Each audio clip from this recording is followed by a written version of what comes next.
Classification of elements and periodicity in properties, lecture number 2. Students, in today's lecture, we will start with our various blocks. Last class में हमने brief introduction देखा था, S block, P block, D block and F block, that is our periodic table is divided into various blocks. तो सबसे first जो हमारा block है, that is the S block elements, okay? तो let us understand what are the S block elements first.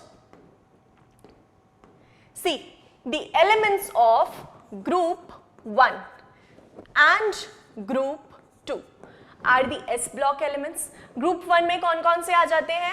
Yes, what are the elements that come in group 1?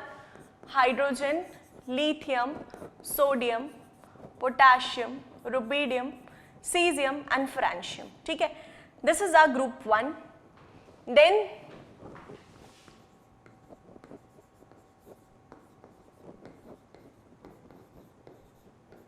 this is our group 2.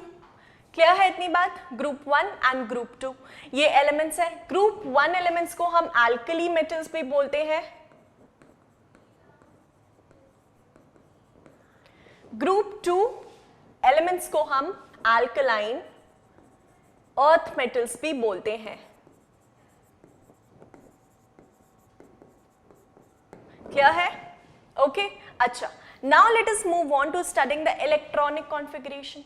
तो क्या है electronic configuration? See, for hydrogen it is 1s1, lithium 1s2, 2s1, sodium 1s2, 2s2, 2p6, 3s1. Yes, so एक trend देख रहे हैं, 1s1, 2s1, 3s1. Potassium के case में क्या आ जाएगा?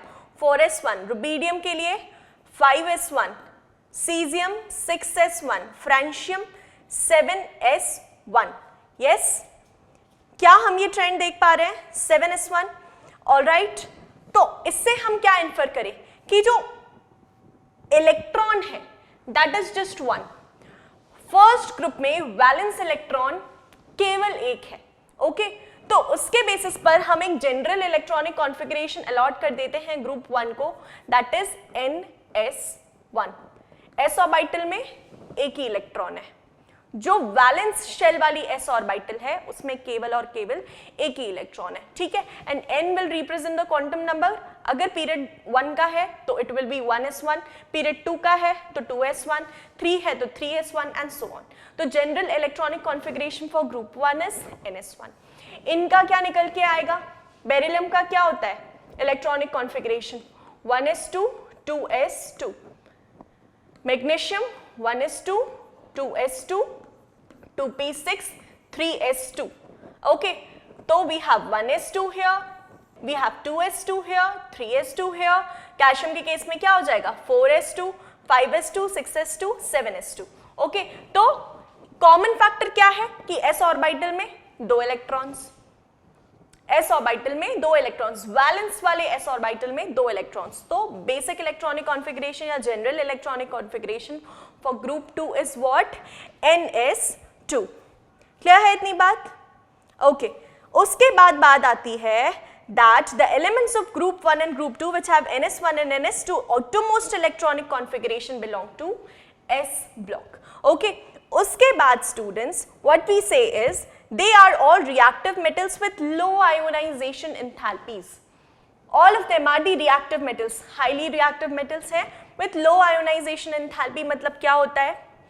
देखो, अगर हम सोडियम का एग्जाम्पल ले लें, ठीक है, इसका इलेक्ट्रॉनिक कॉन्फ़िगरेशन 2,8,1 है. यस, अब क्या होता है कि ये जो 1 इलेक्ट्रॉन है ये इसकी स्टेबिलिटी को बड़ी परेशानी पहुंचा रहा है, इसकी स्टेबिलिटी ऑल्टर कर रहा है. क्योंकि क्या होता है कि या तो ड्यूप्लेट हो कंप्लीट या तो ऑक्टेट हो कंप्लीट. ठीक है, तो octet, in order to complete the octet, ये क्या करता है? ये अपना 1 इलेक्ट्रॉन बहुत ही इजीली दे देता है, इजीली दे देता है. And this property of releasing 1 electron and forming an ion is ionization. Okay, and इस पूरे प्रोसेस में जो एनर्जी लगती है वो आयोनाइजेशन एंथैल्पी होती है. अब ऐसा बोलते हैं कि इजीली दे रहा है तो एनर्जी कम लग रही है भाई, तभी तो दे पा रहा है. ठीक है, एनर्जेटिकली फेवरेबल प्रोसेस होता है. आयनाइजेशन एंथैल्पी आगे भी डेप्थ में पढ़ेंगे, लेकिन अभी के लिए केवल इतना समझ लो कि ये जो अपना 1 इलेक्ट्रॉन है, 1 वैलेंस इलेक्ट्रॉन बहुत इजीली दे देता है। इनफैक्ट सारे ही जितने भी हमारे एस ब्लॉक के एलिमेंट्स हैं ये अपना वैलेंस इलेक्ट्रॉन बहुत इजीली डोनेट कर देते हैं, because of which they have low ionization enthalpies and they form metal positive ions. क्या बनाते हैं? Positive ions. अब अगर ये 1 इलेक्ट्रॉन दे देते हैं तो इनके ऊपर +1 का चार्ज हो जाता है, ये 2 इलेक्ट्रॉन दे देते हैं तो इन पर +2 का चार्ज हो जाता है। इनको भाई 2 इलेक्ट्रॉन देने पड़ेंगे ना टू गेन इलेक्ट्रॉनिक कॉन्फ़िगरेशन। जैसे बेरिलियम के बारे में बात करें, उसका इलेक्ट्रॉनिक कॉन्फ़िगरेशन 2,2 है। यस, देन मैग्नीशियम के बारे में बात करें 282, इजंट इट? ये क्या करेगा? अपना ये जो वैलेंस इलेक्ट्रॉन है बहुत ही इजीली दे देगा। अब दे देगा तो क्या होगा? ऑक्टेट अटेन हो जाएगी एंड इस पर +2 का चार्ज आ जाएगा। ठीक है, इतनी बात है। ओके, चलो इसके बाद next property is they lose the outermost electron readily to form +1 and +2 ions. Okay, then the metallic character and the reactivity increase as we go down the group because of high reactivity. They are never found in the pure state और हमेशा किसी ना किसी अलग element के साथ combined state में मिलते हैं। ये क्लियर है इतनी बात? देखो क्या बोला जा रहा है, मेटालिक कैरेक्टर जो है ना वो डाउन द ग्रुप इंक्रीज होता जाता है। अच्छा, अब इसके लिए समझते हैं कि मेटालिक कैरेक्टर क्या है। सी, तो स्टूडेंट्स मेटालिक कैरेक्टर होता है tendency to lose the electron and form a metal ion. Okay, अब जैसे फॉर एग्जांपल ग्रुप 1 का मैं एक एलिमेंट ले लूं, से फॉर एग्जांपल पोटेशियम ले लिया, एंड ग्रुप 2 के केस में मैग्नीशियम ले लिया। ठीक है, अब क्या बोला है, पोटेशियम का अगर इलेक्ट्रॉनिक कॉन्फ़िगरेशन देखें तो 2881, तो ये अपना एक इलेक्ट्रॉन रिलीज कर देगा to gain the octet, and magnesium 282 अपने दोनों इलेक्ट्रॉन्स रिलीज कर देगा टू अटेन ऑक्टेट। ठीक है, अब एक ट्रेंड देखा जाता है इस प्रॉपर्टी में, एक ट्रेंड देखा जाता है कि अगर हम बात करें lithium, sodium, potassium, caesium and francium. ठीक है, देखो क्या हो रहा है कि ये जो मेटालिक कैरेक्टर है that is the ease to form metal ions, और रिएक्टिविटी बढ़ती जाती है as we move down the group. ऐसा क्यों होता है? तो देखो as we move down the group number of shells बढ़ते जा रहे हैं ना। लिथियम का अगर मैं ड्रॉ करूं, हमारा इलेक्ट्रॉनिक कॉन्फ़िगरेशन अगर हम लिथियम का ड्रॉ करें तो this is the lithium nucleus, first shell, okay, shell में we have 2 electrons and then we have 1 electron, ये लिथियम हो गया। देन सोडियम का ड्रॉ करने जाए तो सोडियम का it will be like sodium nucleus 1, 2 and 3 shells, 3 shells होंगे, 2 इलेक्ट्रॉन्स, 8 इलेक्ट्रॉन्स, 1, 2, 3, 4, 5, 6, 7, 8 एंड इसमें जस्ट 1। ठीक है, 3 शेल्स हो गए। पोटेशियम का बनाने जाए तो हमें कुछ इस तरह से मिलेगा, पोटेशियम का nucleus, 1 electron, 2 electrons, 8, 1, 2, 3, 4, 5, 6, 7 and 8 electrons, और आउटरमोस्ट में वी हैव 1 इलेक्ट्रॉन। तो अगर हम देखें तो लिथियम के केस में इलेक्ट्रॉनिक कॉन्फ़िगरेशन 2,1, 2,8,1, 2,8,8,1। यस, ऐसे क्या होता जा रहा है, number of shells 2, number of shells 3, number of shells 4 and so on, ये शेल्स इंक्रीज होते जाते हैं। तो ऐसा बोलते हैं स्टूडेंट्स कि जो डिस्टेंस है of nucleus from the valence electron ये बढ़ता जाता है। डिस्टेंस देखो, ये जो डिस्टेंस है nucleus of the sodium with the valence electron, nucleus of lithium with valence electron and nucleus of potassium with valence electron, ये जो डिस्टेंस है ये बढ़ता जाता है, बढ़ता जाता है। ठीक है, अब बढ़ता जाता है तो क्या होता है कि जो न्यूक्लियस है उतना पावरफुली, उतने पावर से वैलेंस इलेक्ट्रॉन को होल्ड नहीं कर पाता, नहीं पकड़ के रख पाता। देखो लिथियम है, छोटा है तो ठीक है, डिस्टेंस कम है तो न्यूक्लियस ने और इलेक्ट्रॉन ने बहुत ज्यादा फोर्स ऑफ अट्रैक्शन है इनके बीच में, न्यूक्लियस ने इलेक्ट्रॉन को बहुत टाइटली होल्ड करके रखा है, लेकिन यहाँ पर वो कम हो जाता है। फिर पोटेशियम के केस में आते आते और कम हो जाता है, एंड जब हम फ्रांशियम तक आते हैं तब ये सबसे कम हो जाता है, बिकॉज शेल्स इतने ऐड हो जाते हैं कि डिस्टेंस बढ़ जाता है न्यूक्लियस का फ्रॉम द वैलेंस इलेक्ट्रॉन। ठीक है, तो अब किसी चीज को पावरफुली आप पकड़ के रख रहे हो, यहां पर तो तेज पकड़ के रखा है तो वो नहीं छूटेगी इजीली, लेकिन यहां पर तो ग्रिप उतनी तेज नहीं है ना, उतनी टाइट ग्रिप नहीं है, न्यूक्लियस उतनी टाइटली वैलेंस इलेक्ट्रॉन को पकड़ के नहीं रख रहा है, तो वो तो भाई छूटे गई। कोई भी चीज अगर हम टाइटली पकड़ के नहीं रखते हैं तो वो छूट जाती है।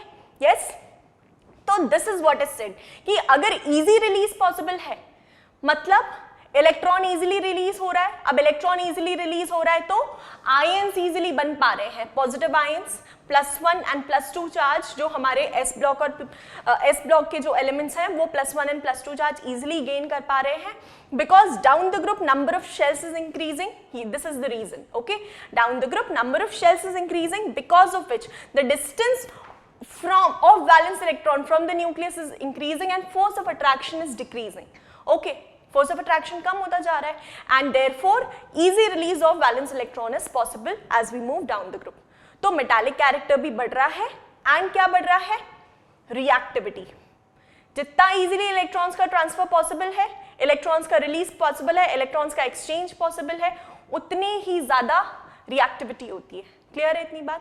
ठीक है, तो इसीलिए बोलते हैं कि जो हमारे एस ब्लॉक हैं, एस ब्लॉक के एलिमेंट्स हैं, उनमें the metallic character and reactivity increases as we go down the group. Okay, and since इनकी रिएक्टिविटी बहुत ज्यादा होती है तो ये प्योर फॉर्म में बहुत कम मिलते हैं। एंड इवन आपने सुना होगा कि जैसे सोडियम हो गया, पोटेशियम हो गया, इनको केरोसिन में इमर्स करके रखते हैं। क्यों? क्योंकि इतने ज्यादा रिएक्टिव होते हैं कि अगर नॉर्मली हमने इनको एटमॉस्फेयर में या एयर कंडीशन ऐसे जैसे रूम में है और रख दिया तो it will catch fire, oxygen के साथ रिएक्ट कर लेगा, जो ऑक्सीजन एटमॉस्फेयर में प्रेजेंट है। इतनी हाई रिएक्टिविटी होती है इनकी। क्लियर है इतनी बात? ओके, चलो इसके बाद next point is the compounds of S block elements with the exception of those of lithium and beryllium are predominantly ionic. Lithium और बेरिलियम को छोड़कर ये क्या है? लिथियम एंड बेरिलियम, ग्रुप 1 का है लिथियम, ग्रुप 2 का है बेरिलियम, पीरियड नंबर 2 को बिलोंग करते हैं। इन दोनों को छोड़ करके यस, बाकी जितने भी हैं कंपाउंड्स जो भी बनाते हैं आयोनिक कंपाउंड्स बनते हैं और ये वाले कोवलेंट कंपाउंड्स बनाते हैं।